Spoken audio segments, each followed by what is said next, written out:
ไปป่าฮือลูกหลานเป็นนี่เป็นคาเนอตื่นมาเหียนเนอลุกมาเหียนเนอลุกเนอลุกเนอลุกตื่น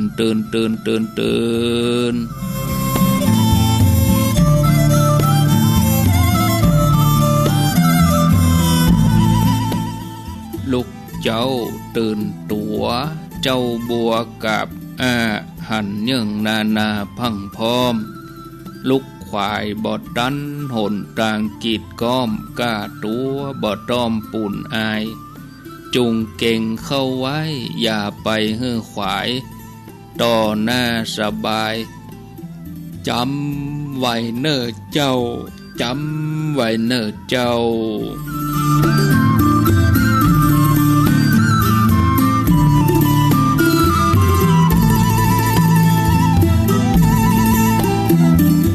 อรุณสวัสดิ์ธรรมสวัสดีสวัสดียามเจ้าญาติโยมท่านผู้ฟังยินดีต้อนรับเข้าสู่รุ่งอรุณวันใหม่ปะกันเจ้านี้เป็นเจ้าของวันจันทร์ที่4เดือนพฤษภาคมพุทธศักราช2563วันนี้เป็นวันเดือน8เหนือออก13ค่ำพร่ำว่าเป็นวันจันทร์ก็มาพบกับรายการเสียงธรรมแสงอรุณอยู่กับอาตมาภาพพระครูอภิวัฒนวิกรมวัดปากตังเจริญตำบลดอยหล่ออำเภอดอยหล่อจังหวัดเชียงใหม่หลังจากที่ห่างหายไป 2-3 วันแต่ว่าวันอาทิตย์ก็เป็นท่านอาจารย์วรรณชัยกับท่านพระครูวรธรรมนาถวันเสาร์ก็เป็นท่านอาจารย์นิคมจากวัดจันทร์แล้วก็ท่านพระครูวัดวังสิงห์คำวันศุกร์นี่ก็อาตมาเข้ารายการเนี่ยชั่วโมงหลังก็เป็นท่านพระมหาประสิทธิ์ศุกร์ที่แล้วนี่ก็ยกเวลาให้ท่านมหาเปิ้นไป2 ชั่วโมงเนื่องจากว่าอาตมาติดภาระธุระจนฮอดวันนี้ก็หายไป3 วันศุกร์เสาร์อาทิตย์วันนี้วันจันทร์ก็มาปะกันแต่วันหนึ่งขอบคุณอนุโมทนากับสถานีวิทยุแต่ละที่แต่ละแห่งทุกคลื่นทุกสถานีที่เปิ้นได้เกาะสัญญาณเชื่อมสัญญาณเอารายการนี้ไปสู่ผู้ฟังทางบ้านก็ขอขอบคุณทางเวียงป่าเป้า 90.0 เวียงป่าเป้าเรดิโอมาค่ำก็ฟังที่ 103.50 ที่ดอยหมอกเรดิโอเชื่อมไปหลายคลื่นหลายสถานีสันปะตองแม่วางฟังที่ 103.50 แดนดินทินล้านนาดังในห้วในเวียงกับฟังที่ 104.50 วัดฝายหินเมืองฝางก็ 100.25 ที่วัดพระบาทอุดมก็จะไปลืมเนอะวันที่7นะญาติโยมวันนี้วันที่4ละเหลือเวลาแถม2 วันที่7ที่วัดพระบาทอุดมเขาจะได้ไปร่วมโดยช่วยกันเนาะตอดพระป่าเป็นกองทุนพัฒนาสถานีบ่ได้ยินสถานีดับก็จมหากันเดือดหากันโอ้คนเฒ่าเดือดร้อนฮ้อนใจบ่ได้นี้สถานีดังแล้วจะไปดับเก้อสถานีดับในศรัทธาญาติโยมเดือดเนาะบ่ได้นี้สถานีดังดักปิ้งอีนะวันที่7จะไปให้ได้ดักนะไปร่วมกันไผสะดวกไปแม่ไงก็ไปสะดวกไปเมื่อตอนก็ไปอันนี้ก็ขอเชิญชวนเนอะทยอยกันไปตานจะได้เป็นกำลังใจหลวงพ่อเพิ่นตั้งใจเนาะอาตมาเขาถ้ามีสถานีเมืองฝั่งเขาไปได้ยินกันเขาไปได้ฮู้จักกันว่าญาติโยมทั้งหลายว่าเนาะเขาก็ไปได้ม่วนกันอย่างอี้ว่า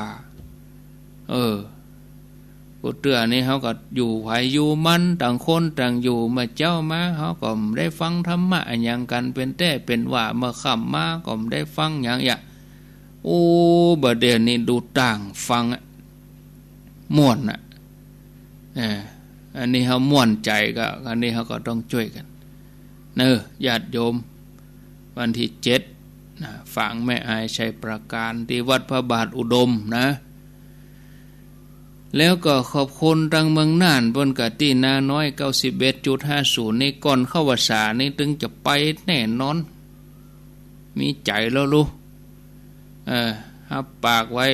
ว่าจะไปตั้งปีแล้วมาติดหันติดนี่มได้ไปโดยการชกรรมท่านพระครูนาน้อยบุญก่อนเข้าวัดสาเนี่ยแน่นอนไปนอนเห็นสักคืนอีนะ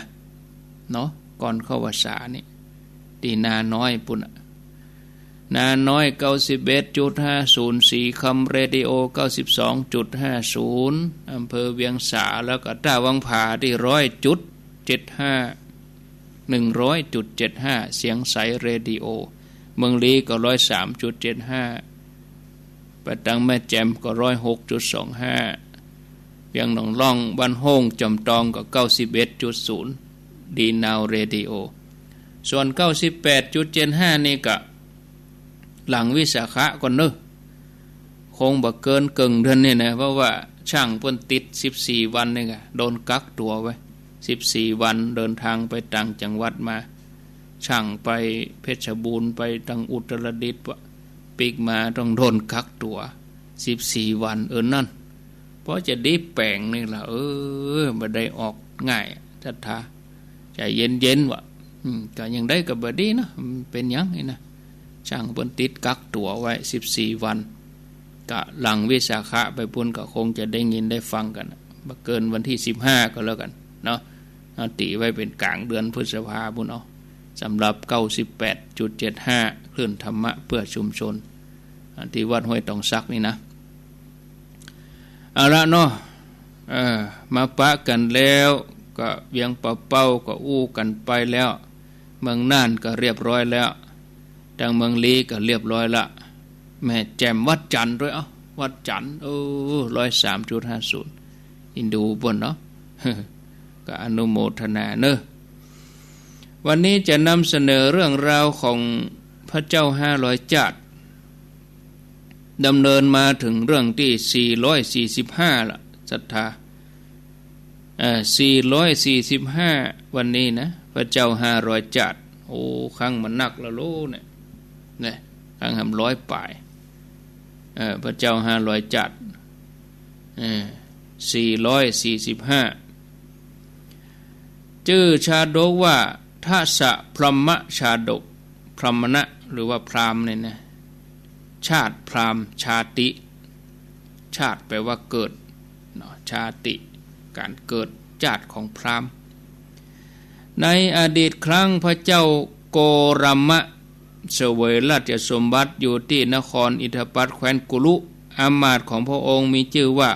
วิทุระเมื่อวิทุระบัณฑิตมาเข้าเฝ้าก็ตรัสพญาเจ้าเมืองตรัสถามว่าวิทุระเธอจงแสวงหาพราหมณ์ทั้งหลายผู้มีศีลที่เป็นพหูสูตรพราหมณ์ที่บ่มีครอบครัวเหมาะแก่การราชการหมู่พราหมณ์ที่บ่มีครอบครัวเหมาะแก่ราชการเนี่ยข้าพเจ้าได้ฟังมาว่ามีพราหมณ์มีจาติอยู่10จาตินะ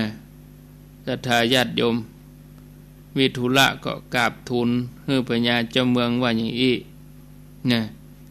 ประเด็นนี้มีอยู่วิทุระบัณฑิตว่าพวกคนเก็บยาสมุนไพร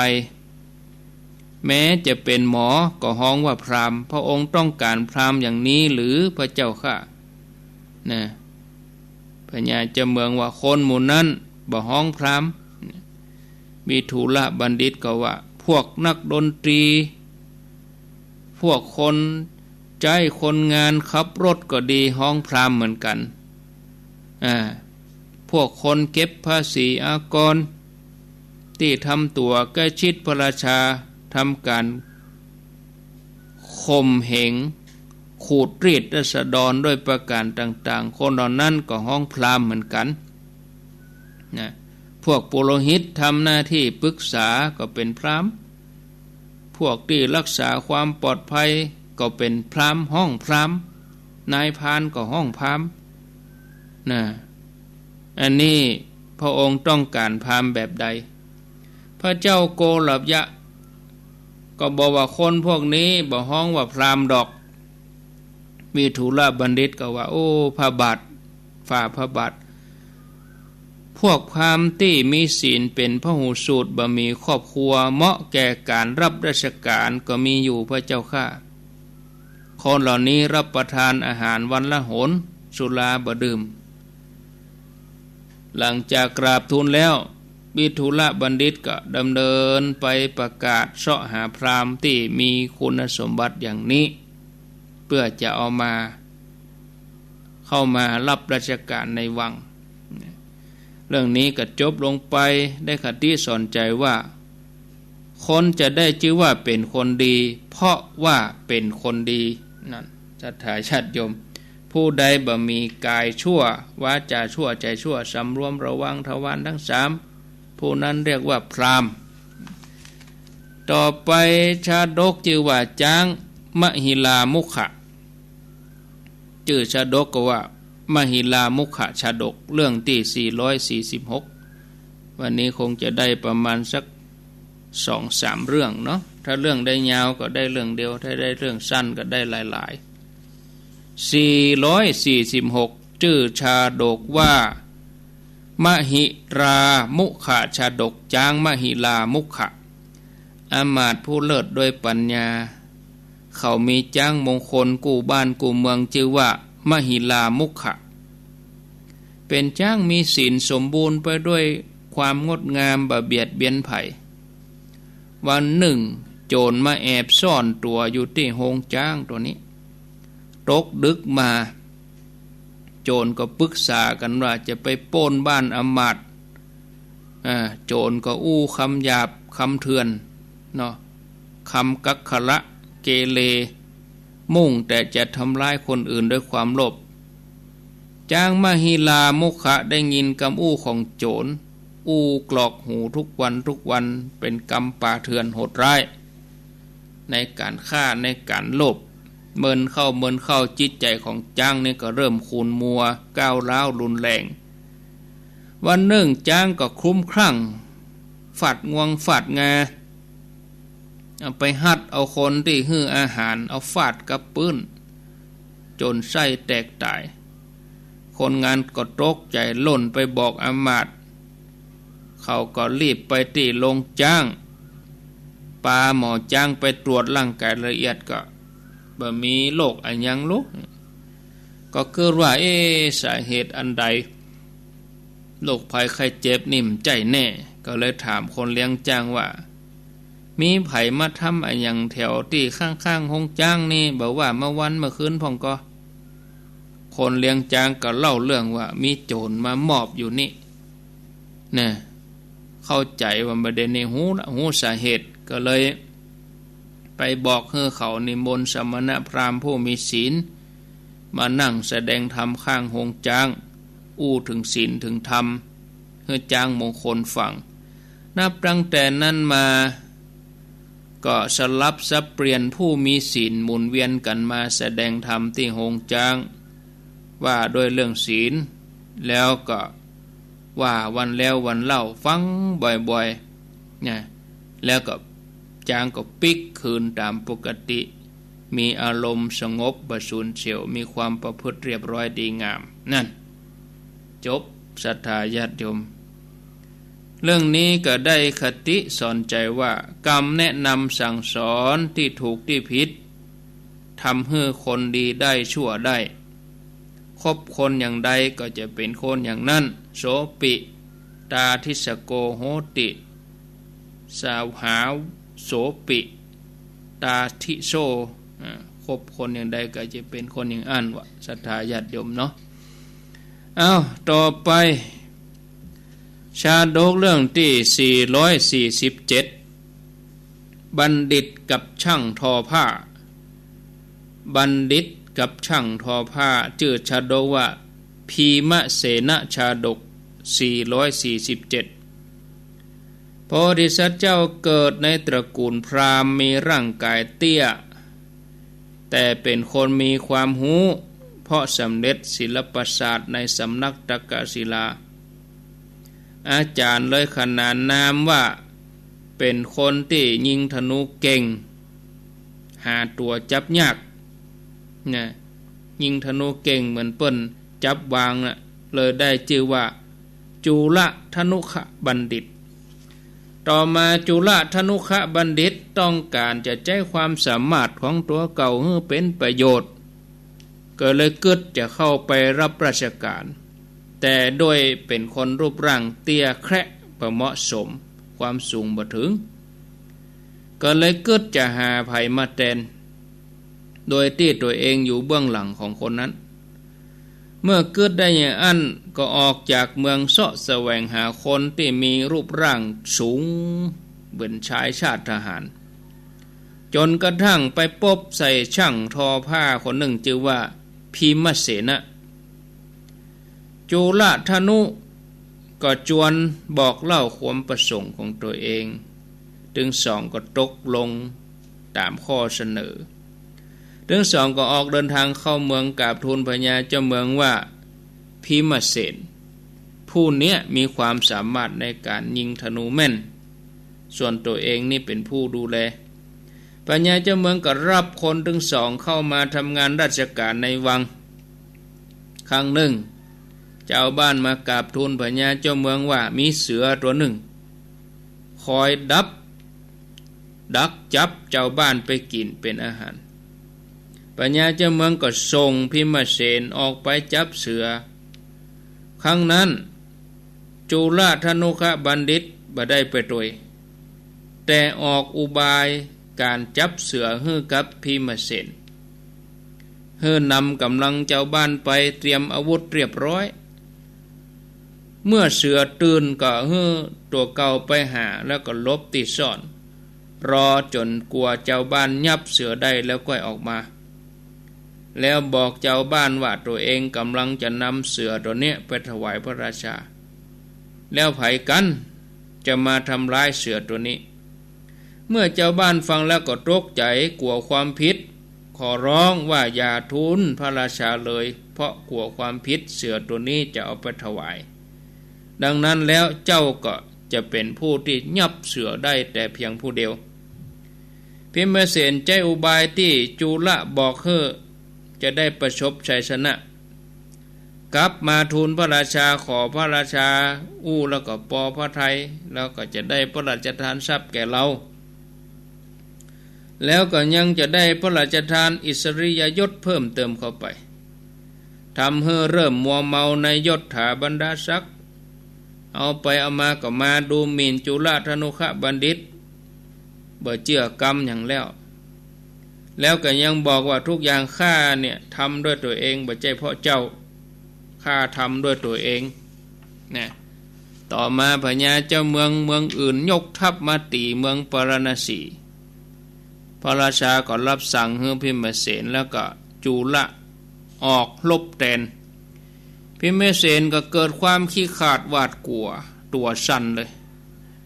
จุลธนุขบัณฑิตหันอย่างอันก็บอกว่าพิมเสนเอ๋ยการกระทำตอนนี้ยังมาบ่เหมือนกำข้างก่อนท่านใหญ่โตเหมือนเราจะเป็นผู้ที่เจนจัดในเรื่องสงครามเนี่ยบอกว่าอย่ากลัวเลยเปื้อนเอ๋ยเจ้าจงกลับไปเถอะเดี๋ยวข้าจะรบเองแต่วันนี้ยังมาลบอยู่ดั้งหลังเนี่ยไล่จ้างเข้าสนามรบโจมตีกองทัพเนี่ยอันนี้ท่านยังมาเป็นคนอย่างนั้นวันนี้ยังมาลบอยู่ด้านหลังวันก่อนโอ้อวดว่าจะทำอย่างนั้นอย่างนี้เอาไปเอามาก็ทำมาได้พระราชาก็ยินดีให้จุลธนุขบัณฑิตไปออกรบแดนก็ได้รับชัยชนะฆ่าศึกแตกพ่ายนี่ศรัทธาญาติโยมท่านหลายพระราชากับพระราชทานทรัพย์ นะแล้วก็พิมเสนก็กลับถิ่นเดิมเหี่ยส่วนจุลธนุขบัณฑิตก็ได้ทำบุญตามวิธีตัวเองเรื่องนี้ก็จบลงไปนะได้คติสอนใจว่าคนที่เขาให้ความช่วยเหลือบางทีอาจจะทรยศเขาก็ได้บ่ควรไว้ใจคนที่บ่คุ้นเคยกันแม้คุ้นเคยกันก็ไว้ใจบ่ได้แถมเรื่องหนึ่งเนาะแถมเรื่องหนึ่งก็ชื่อว่าชาดกปอกากับยักษ์448อปันนกะชาดกอปันนกะชาดกปอกากับยักษ์เรื่องที่448ปอกากับยักษ์เรื่องราวเป็นอย่างไรก็ลองฟังดังต่อไปนี้ครั้งหนึ่งมีปอกา2 คนเป็นเพื่อนฮักกันแต่ถึง2 คนนี่ก็มีนิสัยแตกต่างกันปอกาคนหนึ่งเป็นคนเจ้าอารมณ์เจื่อคนง่ายขาดความสังเกตส่วนปอกาแถมคนมีสติปัญญาไตรตรองพิจารณาท่วนทีมีหลักธรรมประจำใจห้องว่าอปันนกธรรมแปลว่าข้อปฏิบัติที่บ่ผิดพลาดวันหนึ่งปอกาถึง2กึศจะเดินทางข้ามทะเลเป็นทะเลทรายไปก้าไปขายแต่บ่อาจจะไปพร้อมกันได้เพราะกลัวว่าอาหารก็ดีหญ้าสำหรับสัตว์ก็ดีอาจจะบ่พอในการเดินทางปอกาหูเบาก็เลยออกเดินทางไปก่อนบ่กองไปถึงทะเลทรายมียักษ์ตนหนึ่งแปลงกายเดินทางสวนมาทำท่าเหมือนกำลังเปียกฝนมานี่ผ่านเส้นทางที่มีฝนตกอาหารพร้อมยักษ์ก็เลยหลอกล่อปอกาว่าที่เฮาผ่านมาแต่แกมีฝนตกมีอาหารนักนะท่านจะขนไปเนี่ยอย่างนักบ่ได้ปุ่นตั้งหน้ามีเปลือกปอกาหูเบาก็เจือกกำยักษ์เพราะเป็นคนหูเบาทิ้งสัมภาระทั้งหมดเดินทางออกไปเดินทางไปอย่างใดก็บะปะแหล่งน้ำหูว่าตัวเองโดนหลอก แต่ได้การขาดน้ำอาหารก็เลยหมดแหงหมดสติกลายเป็นอาหารของยักษ์ในที่สุดเหลือกระล้อละไว้หั่นต่อมาป้อกาที่ชอบสังเกตบ่กองมาถึงทะเลทรายก็สวนทางกับหมูยักษ์ใจอุบายเดิมแต่ป้อกาที่ช่างสังเกตหูว่าอันนี้มันใจมนุษย์สังเกตพอตาก็สีแดงโดนแดดก็บ่มีเงานะอันนี้ถ้าฝนตกแต่น่าจะมีลมปัดมาถึงเฮาพ่องก็ว่าได้กินพ่องได้กินฝนได้กินไอดินพ่องอีนะก็เลยบ่เชื่อกรรมของยักษ์บอกหมู่ลูกน้องเตรียมระวังตัวให้ดีเมื่อเดินทางไปได้สักกรรมก็หยุดพักกินน้ำกินอาหารออกเดินทางต่อระหว่างทางก็ได้ปะซากล้อซากกระดูกมนุษย์หูทันทีว่าขณะที่เดินทางมาก่อนนั้นโดนยักษ์กินแล้วก็เลยสั่งหมู่ขบวนล้อทั้งหลายจัดเวรยามเตรียมอาวุธให้พร้อมหมู่ยักษ์ก็บ่กล้าเข้ามาในที่สุดก็เดินทางปลอดภัยไปค้าขายได้กำไรอย่างงามกลับสู่เมืองสันติภาพตั้งแต่นั้นมาหมู่ล้อต่างก็ทราบซึ่งอานิสงส์ของการได้ตั้งอยู่ในอปันนธรรมว่าเป็นธรรมที่คุ้มครองชีวิตทุกคนก็เลยยึดถือปฏิบัติกันมาจนถึงปัจจุบันนี้ได้คติสอนใจว่าผู้ปฏิบัติดีย่อมบ่มีข้อผิดพลาดผู้บ่ประมาทพินิจอยู่ย่อมถึงสุขอันไพบูลย์จบศรัทธาญาติโยมพอเวลาแล้วก็คงจะพอดีนะได้ 3-4 เรื่องสำหรับวันนี้ในเรื่องราวของพระเจ้า500จัดวันพุธวันเฮือก็จะมีต่อเนาะ449แต่วันพุธนี้ก็มีเนาะวันพุธเป็นท่านสาธิตธีระปัญโยก็จะได้เข้ารายการประมาณ20นาทีเนาะวันพุธเนี่ยประเด็นนี้เวลา 5:36 นาทีญาติโยมท่านใดจะจะสนทนาจะแจ้งผลการรับฟังแล้วก็จะถามปัญหาศรัทธาแก้ปัญหาก็แสดงความคิดความเห็นว่า วันวิสาขบูชานี่จะเนี่ยจะได้ทำอะไรอย่างที่เป็นความเข้มข้นสำหรับตนนอกจากเขาอย่าไปวัดก็ไปวัดธรรมดาเนี่ยอีนะแต่เขาจะเนี่ยหยังอันที่เป็นหน้าที่เจ้าพุทธเขาเนี่ยจะเนี่ยหยังจะเนี่ยหยังวันสำคัญนี่อีนะตะกี้ฟังหมู่ดังเชียงใหม่เมืองฟังอย่างไปละฟังก็ว่าก็ไปวัดก็ไปอันนี้ก็ไปปกติอยู่แล้วการไปวัดนี่วันศีลนี่ก็ไปอยู่แล้วแต่อันยังจะเนี่ยอันยังคือกับตัวเก่าในวันสำคัญทางพระพุทธศาสนาแถม2-3 วันที่จะเกิดขึ้นคือวันวิสาขบูชาเนี่ยเนาะเอาใครจะอู้จะจ๋ากะเจริญปอนเข้ามาที่เบอร์0998366322รับสายเจริญปอนเสียงเบาไปแม่อู้ดังหน่อยแม่เลือนแสนต่อได้ยินแล้วแม่จะเนี่ยได้วันสำคัญวิสาขะนี่เนี่ยได้เขาก็ไปทำบุญนั่นนะฮะทำบุญจะเนี่ยอย่างที่มันเข้มข้นกว่าทำบุญกะเนี่ยที่มันเป็นพิเศษสำหรับตัวเขา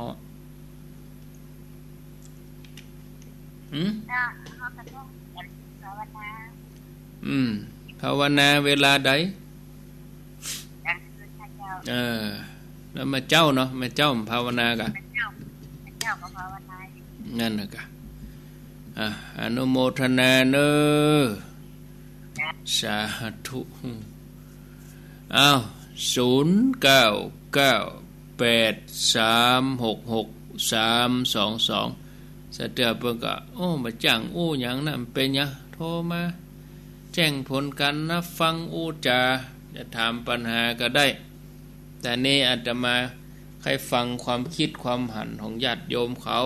ทั้งหลายว่าใกล้ถึงวันสำคัญทางพระพุทธศาสนาวันวิสาขบูชาเนี่ยเขาจะตั้งใจเนี่ยหยังที่เป็นพิเศษสำหรับเฮาครั้งหนึ่งในชีวิตเฮาตั้งใจเนี่ยหยังเจริญปอนเจ้าไว้สาเจ้าจากตังใดอยู่ลีพี่เจ้าลีบ้านหยังเมืองลีอยู่หลังทกส.วันสำคัญวิสาขะนี่แม่ตั้งใจจะทำหยังแม่ฟังทางโทรศัพท์นี่กะเจ้าไปฟังทางวิทยุมันจะงงนะปิดวิทยุก่อนอันกะฟังทุกวันแล้วก็กดใบตันแม่จะทำอะไรอย่างวันวิสาขะเนี่ยแม่ก็ไปวัดเหียนอกเหนือจากไปวัดไปวัดนี่เขาหาไปเป็นปกติอยู่แล้วอันนี้มันเป็นส่วนตัวเขากะส่วนตัวก็ฟังธรรมฟังเทศฟังธรรมอันนี้ก็ฟังทั้งวันอยู่แล้วเห็นมั้ยเจ้านี่ก็ฟังปกติอยู่แล้วฟังวิทยุเนี่ยก็ฟังปกติอยู่แล้วเอาอันยังที่เป็นพิเศษสำหรับเฮาเนี่ยยังเกิดมองด้วยเนาะให้เกิดออกเนี่ยก็เดี๋ยวจะเสนอแนะให้ฟังจะเลือกเอาอันใดก็เดี๋ยวลองเลือกเอาเนอะอันใดที่เฮาทำได้เดี๋ยวจะลองเลือกเอาเนอะเดี๋ยวจะให้ฟังนะเนาะเจ้าเจริญปนไว้สาครับตุลุงว่าจะได้ครับผมโยมโควิดครับผมทำอะไรอย่างพิเศษก็แต่ว่า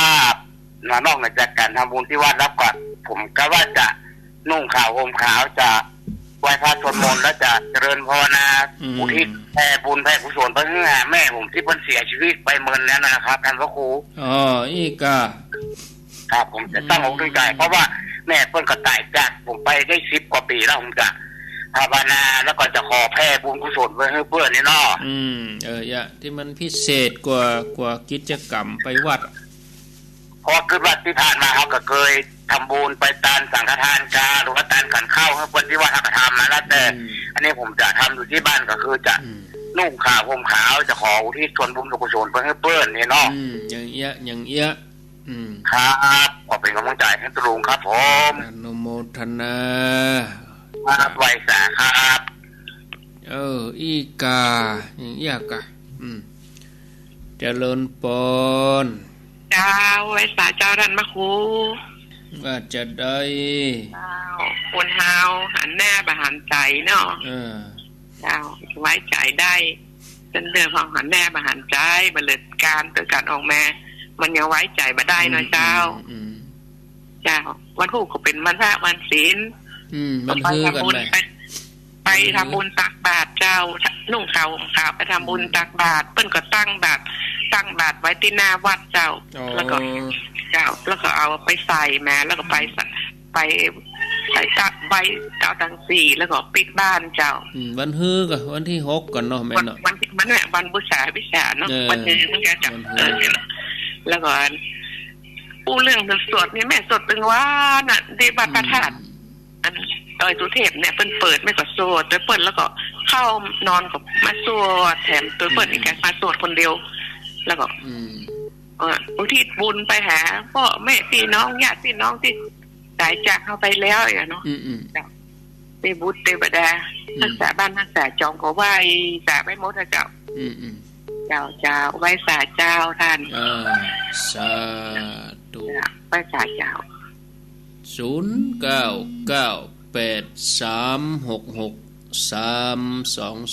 เจริญปนเจ้าไหว้สาเจ้าจะเนี่ยจะได้พ้องวันวิสาขะวันวิสาขะที่ทานอู่มาเฮาก็ทำปกติอยู่แล้วเจ้านั่นก็วันนั้นวันพิเศษจะโจนร้านสวดมนต์เจ้าวันเนี้ยก็เริ่มวันเนี้ยก็เจ้าโจนร้านสวดมนต์ที่บ้านเจ้าลูกเอาร้านสวดมนต์ไว้พระเจ้าเพราะว่าไปวัดก็ไปมนต์เขาหูอยู่แล้วเจ้าเจ้าไว้สาเจ้าแม่บัวลมเนาะสายต่อไปเจริญปนไว้สาเจ้าท่านพระครูหอมต่อเจ้าชัดเจนนี่เจ้าหอมต่อ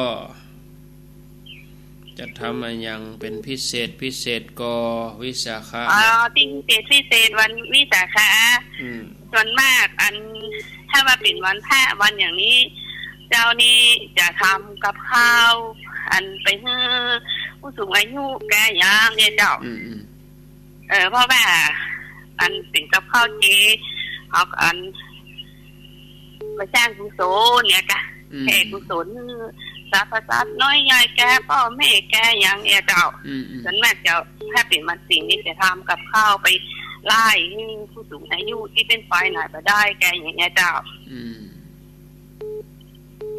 อากาศตังกุ้นเป็นยังไงพ่อเจ้าฝนตกก็บดมืดเนาะแต่ว่านี่แดดวันค่ำวันเจ้านี่บดมาหน่อยเจ้าอนุโมทนาไม่ใช่เจ้าสาธุ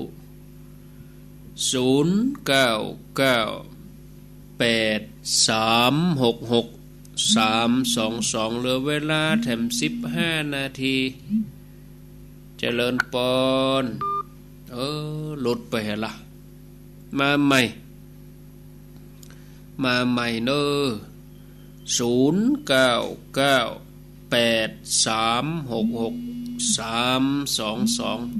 รับสายเจริญปนไว้แต่เจ้าท่านพระครูนี่อยู่แม่ลานเนี่ยเจ้าฟังถึงวันโทรมาตอนเพื่อนแม่ลานลีกะแม่ลานลีเจ้าแม่ลานจะตั้งใจทำอย่างเป็นพิเศษก็วิสาขะ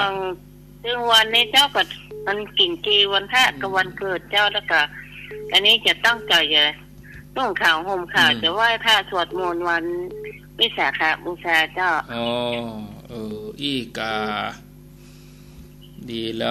ล้วอนุโมทนาเน้อไว้ค่ะเจ้าสาธุก็เดี๋ยวจะฮื้อ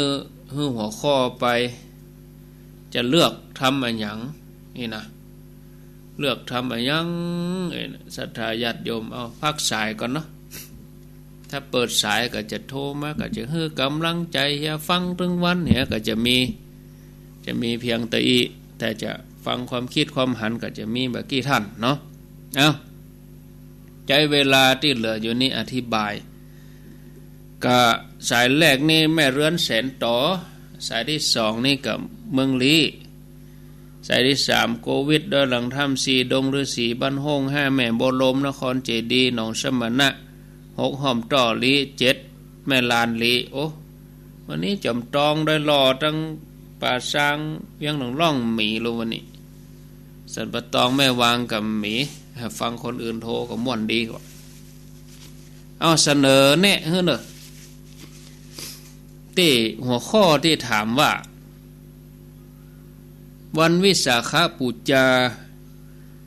เป็นวันสำคัญทางพระพุทธศาสนาแล้วก็เป็นวันสำคัญสากลของโลกแล้วก็เป็นวันเพ็งปุตโดย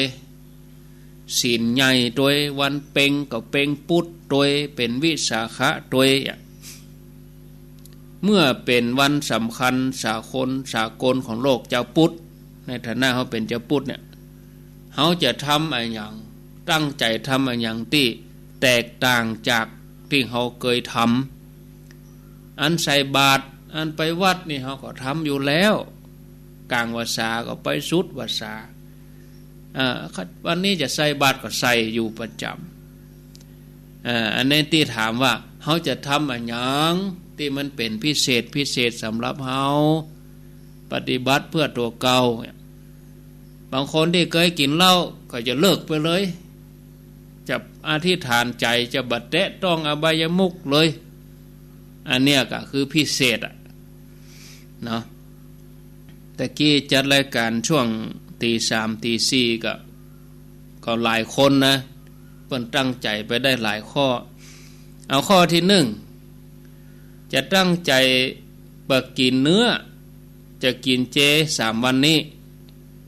อันเนี้ยคือพิเศษละมันก็จากที่เขากินจีนมาสุดปี4 5 6เนี่ยนะบางคนก็กินมาตลอดแล้วก็เป็นอย่างก็ถือว่าได้อันที่สองเมื่อวันก็ไปทำงานไปเนี่ยการไปแต่เมื่อค่ำอาบน้ำแล้วกินข้าวแรงแล้วอาบน้ำแล้วนุ่งขาวห่มขาว3 วัน4 5 6บางท่านว่าโอ้บ่ได้กับท่านพระครูท่านอาจารย์จะไปขำอายุตัวเก่าอย่างไปแจ้งตัวเก่าอย่างบ่ใจเขาจะไปรอเขามาเปลี่ยนผ้าเขาตอนที่เขาหู้เรื่องเขาไปหู้ใดวันพุกเขาจะมีลมหายใจกอใส่เครื่องแบบไว้เลยจะไปเห่งตัวเก่าใจมันคนละเรื่องอันนี้นะจะไปตีความหมายไปตั้งบัตรถูกตัวเจ้าเพื่อก็ยังใส่เครื่องแบบอยู่อาตมานี่นอนปาดผ้าครบหมดเลยเขาตายวันพุกนี่ไผ่บัตรถ้ามาเปลี่ยนผ้าเขาแล้วเขาเปลี่ยนคนเดียวแล้วจีวรสังฆติมัดอกเรียบร้อยคือตายแล้วพร้อมเอาใส่ล่องเลยบัตรถ้ามาเปลี่ยนผ้าเปลี่ยนครัวอย่างเงี้ยยุ่งยากอันนี้อู้ถึงเฉพาะตัวอาตมาตัวเก่านะแต่โยมเขาเนี่ย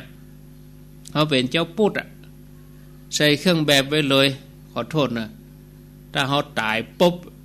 โอ้เขาใส่ชุดอันอย่างไปใส่ชุดลายก็ว่าใส่ชุดขาวเขาจะใส่ชุดอันอย่างไปแต่เขาใส่ชุดขาวเมื่อวันเขาไปวัดเขามักไปใส่อวดกันแล้วเนาะแล้วเขาก็บอกเคยหันเขาใส่เขาก็อย่าว่าเขาขาวซะแล้วเป้าเป็นปีเป็นแรงมาใส่วันนี้แต่เขาใส่มันแรงเขาใส่นอนมันเป็นเรื่องของเขาใส่ส่วนตัวไหวพระไหวอย่างเขาใส่สูทขาวแล้วก็นอนถ้าวันพวกเขาได้มืนตาพอโลกเขาหู้ซึกตัวเขาเนี่ยใหญ่มันก็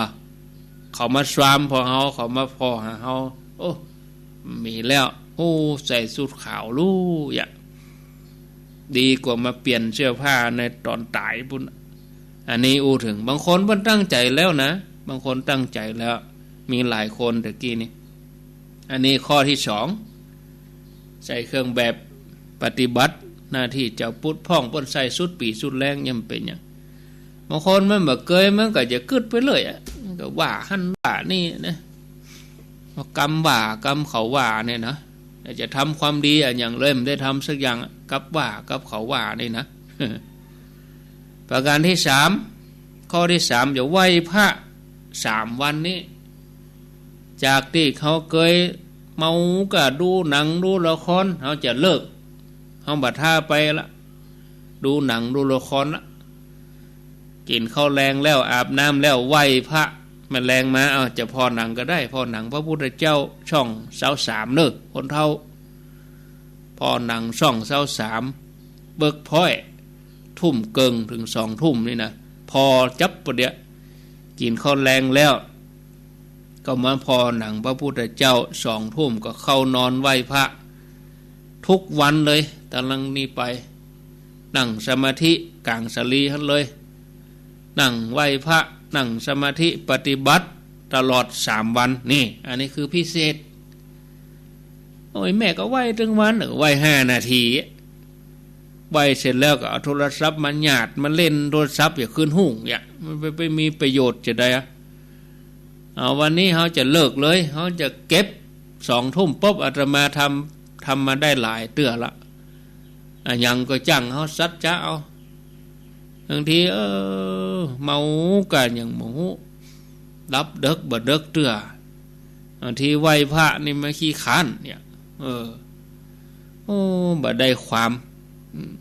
เอาลองซัดจ้าเอากะเขาเป็นเจ้าพุทธเขาจะเนี่ยจะได้เอาไหว้พระเนาะต่อมาอันนี้ข้อ3,000ไปแล้วข้อ4ถือศีล8 3 วันคือบ่กินข้าวแรงอดข้าวแรงสัก3 วันประหยัดตัวลดความอ้วนด้วยได้บุญด้วยได้หุ่นด้วยบุญก็ได้หุ่นก็ได้บุญก็ได้ประหยัดตัวบ่ต้องยุ่งยากลองเอากะญาติโยมก็กินอย่างอื่นแทนถ้ามันใหม่ๆเขาได้เอานมมากินเนี่ยที่เขาเป็นโรคถึงวันนี้เพราะเขาแรงนะญาติโยมนะเนาะเอาลองเอากะเขาจะบ่อ้วนเขาจะไปเป็นโรคเบาหวานเขาจะไปเป็นนั่นเป็นนี้เอาลอง3 วันนี้ปอเนาะ4 5 6นี่ลองสัจจะเอาเนอะอันนี้ก็ได้จะเอาหลายข้อรวมกันก็ได้แถมมา1ข้อที่5ตลอด3 วันนี้เขาจะตั้งใจไหว้พระหยาดน้ำอุทิศบุญให้กับพ่อแม่บรรพบุรุษเพราะเป็นช่วงเข้มข้นหรอกเป็นปุดตัวเนี่ยอันนี้ว่าไปวัดแล้วเพิ่นเพื่อไปวัดอ่ะเดี๋ยวเนี่ยอ้าวใหญ่ๆเพิ่นเมื่อไปวัดก็ปฏิบัติที่บ้านน่ะไปวัดก็ไปกี่ชั่วโมงหรอกบางทีใส่ชุดขาวก็ใส่ชุดขาวก็ใส่ไปวัดแล้วใส่เมินว่ะไปเมินที่ไหนฮะก็ว่าเขาตื่นตี 5เขานึ่งเข้าแล้ว6 โมงไปเขาไปวัด8 โมง 9 โมงเขาปิกละใส่ 2-3 ชั่วโมงแต่ถ้าเขาใส่เมื่อแรงเนี่ยอาบน้ำแล้วถ้าเขาบ่เอาศีล8เขาคือศีล5เขากินข้าวแรงแล้วอาบน้ำแล้วไหว้พระแล้วนุ่งขาวห่มขาวใส่ตั้งแต่เมื่อแรงเขาดื้อออกไปไหนเอาลูกดวดนอนรับไปเลยเมื่อถึงเมื่อเจ้าเนี่ยเขาใส่สูทขาวกี่ชั่วโมงแล้วมันจะภูมิใจต่อใดญาติโยมว่าถึงวันพวกเขาบ่ได้ลืมตาดูโลกเขาจะจากไปเลยเขาจะบังหายใจเขาก็ยังได้ใส่เครื่องแบบของเขาดอกเอาลองตั้งใจอย่างนี้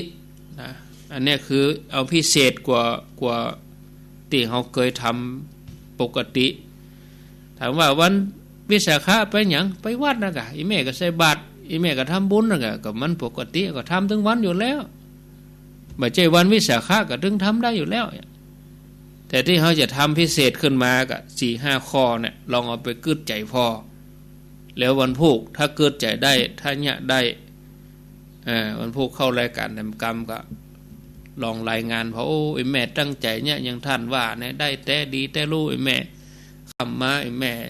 นุ่งขาวห่มขาวแม่ไหว้พระสวดมนต์หยาดน้ำทำบุญอุทิศกุศลหยาดน้ำไหมตาลไหว้พระแล้วก็นอนโอ้มันอย่ามาม่วนท่านพระครูมันอย่ามาโล่งใจมันอย่ามาสุขใจบอกบ่ถูกถึงแม่เปิ้นเบิ่นเฮือได้ไปวัดกิจกรรมทั้งวัดมันลดเฮามาเพิ่มที่บ้านเพกจะว่าลดก็ลดไปหมดอันนี้ย่อนไปนะย่อนยานไปมันลดกิจกรรมทั้งบ้านทั้งวัดเฮาก็มาเข้มข้นทั้งบ้านเพเฮามาทำของเฮาเพกเป็นส่วนของเฮาเลยอย่างอี้เนาะมันจะว่าเปิ้นเฮือไปย่อนทั้งวัดบนวัดไปเหมือนกับได้ละ 2-3 คนไปเมื่อได้ใส่บาตรแล้วก็ปิกเฮาได้ไหวได้สาแต่เวลาที่เฮาอยู่ส่วนตัวเฮานะเวลาส่วนรวมนี่คือเวลาเปิ้นสวดก็สวดเวลาเปิ้นไหวก็ไหวเวลาเปิ้นฟังธรรมก็ฟังธรรมอันนั้นมันเป็นส่วนรวมก็ต้องทำพอเปิ้นเนี่ยอย่างเฮาก็ทำไปใจว่าเพิ่นนั้นไหวพระเฮามานั่งภาวนามันบ่ถูกกับกาลเวลาเปิ้นนะอันนี้เขาก็จะต้องเวลาที่เขาจะปฏิบัติในเวลาส่วนตัวเขาลองทำดูนะญาติโยมเนอะพอเวลาแถมน้อยก็เดี๋ยวจะเชื่อมสัญญาณไปที่วัดไซมูลเนาะวันนี้ท่านพระครูเพิ่นก็คงจะเตรียมพร้อมอยู่แล้วท่านพระครูวัดไซมูลแม่กะท่านพระครูสังวรศีลาภิลักษ์วัดไซมูลแม่กะเพิ่นจะได้มาเทศนาธรรมญาติโยมทั้งหลายจะได้ฟังอาตมาลาไปก่อนเนอะลาศรัทธาไว้เพียงเตอีโชคดีเนอะญาติโยมท่านทั้งหลายอายุวันโนสุขังปะลัง